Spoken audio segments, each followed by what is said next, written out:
Galatiešiem 5:22 saka, bet gara auglis ir mīlestība, prieks, miers, pacietība, laipnība, labprātība, uzticamība, lēnprātība, atturība. Šī gara augļi augs tevī, ja tu ar vienu katru dienu dzīvosi Dievam par godu.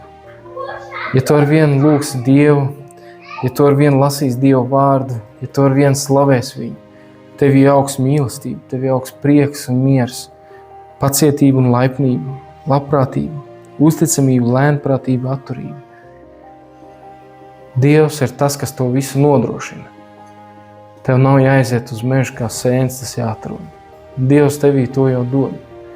Viņš ļauj tev to piedzīvot kopā ar viņu.